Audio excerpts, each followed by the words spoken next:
So today we're going to be showing you how to replace the O-rings and the spring in the Rhinowares Spinjet replacement seal kit. So I've got a valve here just for today. We've obviously got it out of the rinser. First thing we want to do, remove the spray head. And then we're going to remove the valve.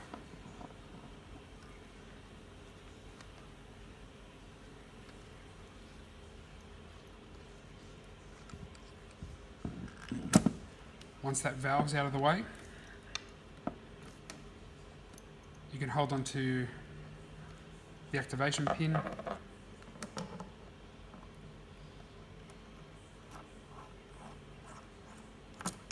And then all of your components will come out. So to give you an idea, the O-rings that we're going to be replacing today,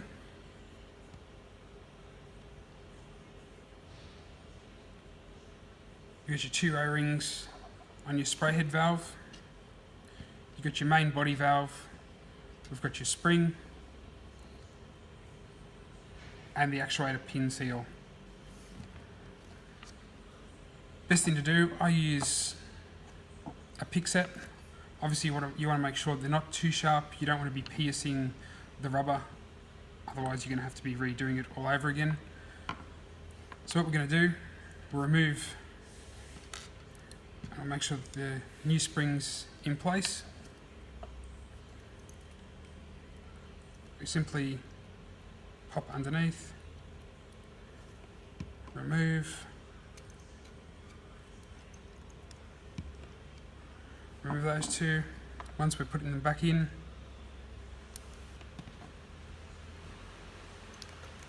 straight over. So those two are done. Now to the body, again, remove that. The new one you place straight on. That one's done.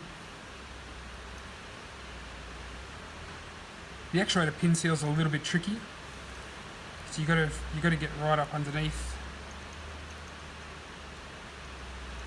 It takes a little bit to get used to.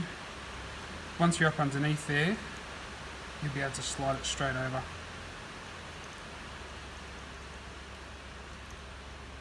So that one's off as well. And replacing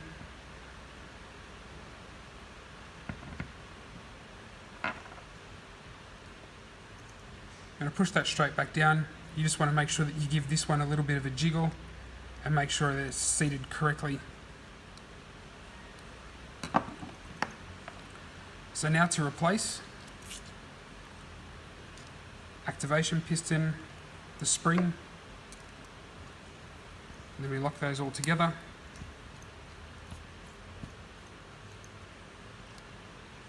You can tighten that up.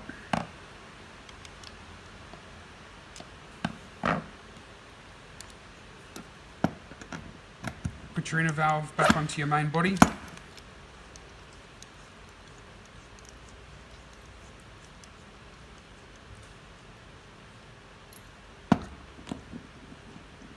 You put your actuator plate and your spray head back on, and you're ready to go.